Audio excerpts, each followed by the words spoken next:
Welcome to the Real News Network. I'm Paul Jay in Baltimore. Well, the election was hardly minutes old when the news media was already talking about the coming fiscal cliff. Well, just what is it and who supposedly is about to go over it? Now joining us from London to talk about all of this is John Weeks. He's a professor emeritus at the University of London School of Oriental and African Studies. He's an author of the books Capital, Exploitation, and Economic Crisis, and a soon-to-be-released book, The Economics of the 1%. He's the founder and contributor to jweeks.org. Thanks for joining us again, John. Well, thank you for inviting me. So what is the fiscal cliff they're talking about, and what do you make of it? Well, to put it briefly, without going into boring detail, a number of years ago, a law was passed in Congress requiring automatic budget cuts or automatic steps, could also be tax increases, to reduce the deficit if it got beyond a certain point. This is partly related to the famous debt ceiling. But at any rate, the situation is, if by the end of December that there aren't cuts or something to reduce the deficit, it will occur automatically. The fear is that these automatic budget cuts will send the economy into recession again, which they probably will. Now, so the question becomes, should Obama say, all right, I don't want to fall off the cliff with everybody, I'll have to make a deal with the Republicans, or does he say, no, I'm not going to cut Social Security, I'm not going to cut medical care and aid to the poor and the middle class, I'm going to stand my ground. Now let's, you might say, do a counterfactual and assume that he really would do that, and I want to explain why he should. Well, it seems to me he's indicated already, I think he had an interview with a newspaper board just before the election, where he said, and I think he said this other places, that for every dollar of tax increases on the rich, he wants $2 of cuts. And he seems to have already indicated he's willing to make some sort of grand bargain. Some people are calling it a grand betrayal if he does what they think he's going to do. But that he is willing to look at a major overhaul of Social Security. Well, I think that that gets into a very specific issue of Social Security. One aspect of it is to try to reduce it by change. You know, there are these automatic increases every year associated with the cost of living, and one suggested way to do that is by changing the cost of living index that they use so the increases aren't so much. But I think the important thing is for people everywhere, for Americans, for other people, but particularly people in the United States, to realize that this deficit is not a problem. Once you realize it's not a problem, then it becomes easier to argue against cuts in it, whether Obama's for them or anyone else is for them. I mean, there are a lot of people out there on the left or whose hearts are in the right place who really do think it's a problem if the government is spending a lot more money than it's taking in. That's a problem that we have a debt that's equal to annual GNP. But it's not a problem, and people ought to realize it's not a problem. Well, why isn't it a problem? Why isn't it a problem? I mean, one of the issues that's raised that at the moment the interest being paid on a lot of that debt is rather minimal, but interest rates could go up, and then the cost of servicing that debt could be massive. Well, that's a question of the debt, and I'll say something quickly about that. The first thing to realize is almost 40% of the U.S. debt is owned by the U.S. government itself or by state governments. Another 20% or so is held by various private pension funds. So think about that for a moment. The biggest single holder of U.S. debt is the Social Security system. The interest rate goes up. What happens to that? The Social Security system has more money and is more solvent. I'm not for interest rates going up, but what I'm saying is it's not, paying this interest is not, money down a rat hole. It's not just throwing money away. People hold those assets, and many of the people, not all, but many of the people who hold them are people like you and me. I mean, particularly me, because I've retired. So those interest payments, in part, are what fund people's pensions. And that should be kept in mind when you're thinking about whether or not the debt is a problem. So you begin with the debt by saying, Yeah, it's $13 trillion dollars or whatever it is, but 40% of that is owed by the government itself, and you owe yourself money. Is not really a debt, is it? Okay, so now we're down to about only 60 percent of that, about $9 trillion dollars, and part of that is held by pension funds and so on. So the question of how big the debt is a question in part of who owns it. And in fact, the part that there could be speculation against or could be a problem if the interest rates went up is much less than half. Now, there's been a lot of talk in the election campaign about how much debt China owes. Romney must have talked about that every speech. We don't want to keep borrowing money from China to do such and such. What's the significance of foreign-held debt? Doesn't that matter? Well, it does matter because, of course, that's interest that you'll be paying outside the country, and the Chinese are not the Chinese government certainly has its own agenda, and its particular agenda is to be the strongest country in the world, and they'll probably achieve it. So why are they accumulating U.S. debt? It's true. I think that that there are ways to get around that and should stop selling debt to the Chinese in as far as that's possible. It's not completely possible because, of course, the debt's sold on the open market, and you can't regulate who buys it. The problem is the Chinese, to the extent that it is a problem of them holding U.S. debt, it's because they would use it as a lever when they have a political goal. They aren't going to say we want all our money one day. What they're going to say, for example, is with regard let's take the case of this dispute over the sea south of China, where they have a dispute with Vietnam and Philippines and 3 or 4 other countries. They would say something like, or they might say something like, we'll cash your debt in if you don't keep your mouth shut, and we'd really like if you support us, but at least don't oppose us. So, yeah, I think there's a potential problem there, but it's not a financial problem as such. And there's a way to get around it. The way you get around it is that for the government to sell the bonds, sell its debt to the Social Security system, and to sell it to itself. That is to borrow directly from the central bank. So there are ways to get around this.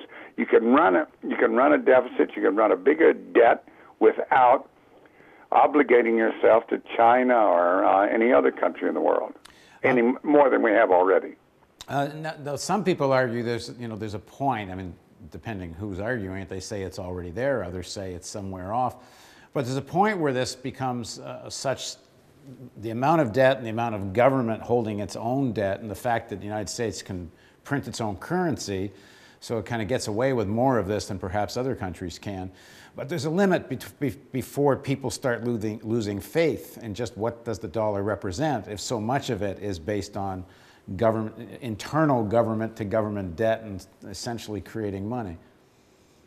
Well, I would say that faith will be lost in the dollar just before the asteroid strikes the Earth and destroys all human life.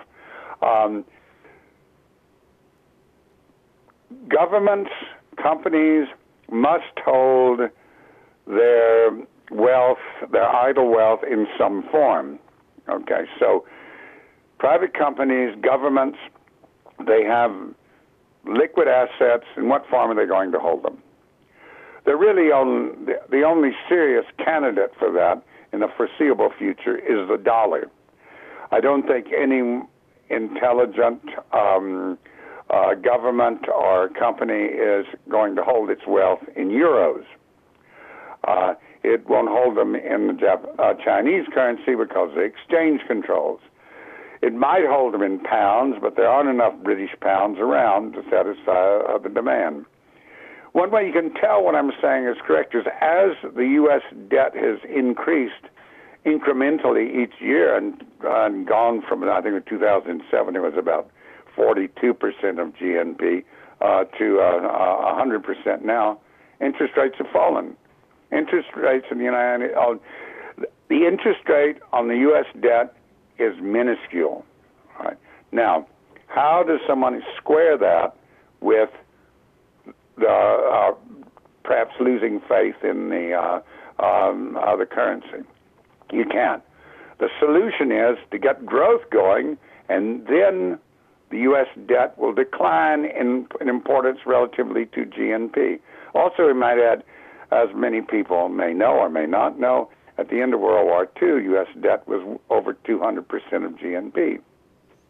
Well, those people yelling about the fiscal cliff and the need to reduce the deficit and such and the debt, they must know all the same numbers you have. So why are so many people so concerned about this? Well, I think it's primarily ideological. Let me explain why. You know, there are a lot of silly and stupid things said out in the world, and I wish I could explain them, because if I could, I wish I could explain why people have those views, because if I could explain it, I might be able to do something about it. But one thing I can do something about is the question of the deficit. Why do we have a deficit? It's absolutely straightforward. The deficit is a result of the recession. Before the recession began, 2007, the deficit was small. Now it's large. Why is it large? The economy contracts, the economy grows slower, the government receives less revenue. Okay, it receives less revenue, that generates a deficit. It has to pay unemployment compensation. See, when times are good, money is flowing into the unemployment fund. It's a special fund with a special tax. Okay, so when the economy turns down and there's unemployment, you have to pay unemployment compensation, and you draw down from the fund. That means when an economy goes into recession, expenditures for unemployment compensation and various types of welfare support increase just when revenue is decreasing, and that's why you get a deficit. And it's a good thing, and the reason it's a good thing, if people will think about it for a moment, is because those unemployment compensation payments and those social support payments, they mean that the income and the consumption of people falls less than the economy declines. So that softens the decline in demand. So actually, the deficit is our friend. We should be glad we've got a deficit. But there must be some kind. There must be some. If we had tried to keep the budget balanced, the economy would have gone into a total collapse. So everyone should go to bed thinking, thank goodness for the deficit, and it will get smaller when we start to grow. But there must be some kind of limit to how big it can get, is there not? Otherwise, why not quadruple unemployment funds and more than that? I mean, you could hand out money to everybody to spend. Right. Well, I mean, there is a limit, of course. The problem arises when you're running a deficit and the economy is near full employment. Running a deficit when the economy is near full employment is generating excess demand, which can be inflationary and can cause difficulties in, and that inflation will feed back in financial markets and then the prices people have to pay. However, we are very far from that. We are very far from that situation. The deficit you can run depends on how much it costs to service the debt it creates. That's very, very low. And whether or not it's likely to create an excess demand, which is inflationary. And we have so much unemployment that the chances of moving to a place where we have a shortage of some strategic resource is very, very slight. Okay, so what should we do? If we had a progressive president, what he would do, or she would do, is to increase government expenditure, make the deficit larger, stimulate the economy would start to grow, tax revenue would begin to flow in. As the economy recovered, you could begin to raise taxes on the rich further, though I would do it at the beginning, and then you would have you might say, a virtuous circle. You You had to spend to get things going. You had to increase the deficit. But then that becomes the vehicle by which the deficit will be reduced. Well, that sure isn't what's being talked about in Washington. No, it's sure not what's being talked about in Washington. And that is because I think it's the control of financial interests. I mean, I don't want to be simplistic, but I think that it's two important things there are two important things in the financial interests. One is that they don't produce anything themselves, so therefore, hello? Yeah, go ahead. Yeah, they don't produce anything themselves, so the way they get their income is they redistribute it from the rest of the economy. How are they going to do that? Where are they going to redistribute it from? They've pretty much driven the manufacturing sector into the ground in the United States. So the only place from which you can extract it is the government itself. So therefore, I think part of the strategy is cut government expenditure so that the financial sector will get it instead. All right. Now, the second thing is I think that the financial interests, you might say the grand rentiers in the U.S. economy, see a unique historical moment. Defeat of Romney was a setback, but in this moment, they think that they can destroy the welfare state, and that the vehicle for doing that is to use the deficit as an argument. You might say a faux technical argument, and not say everybody ought to go hungry and they're all useless. Though Romney came close to saying that.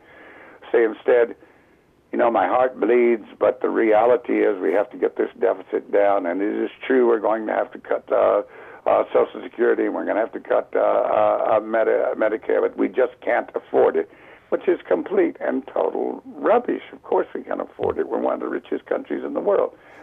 If we can't afford it, who can? So I think that they're motivated by desire to destroy the welfare state, what little of it's left in the United States, and and in doing so to redistribute income and wealth to themselves. Thanks very much for joining us, John. Well, thank you very much for having me. It's always a pleasure to be on the Real News. And let me just say, people should support it, because if you look at the other news networks, you would never get the stuff you guys run, and I congratulate you. Well, thanks very much, and that gives me an opportunity to tell everybody that we've just begun our matching grant campaign for the end of the year.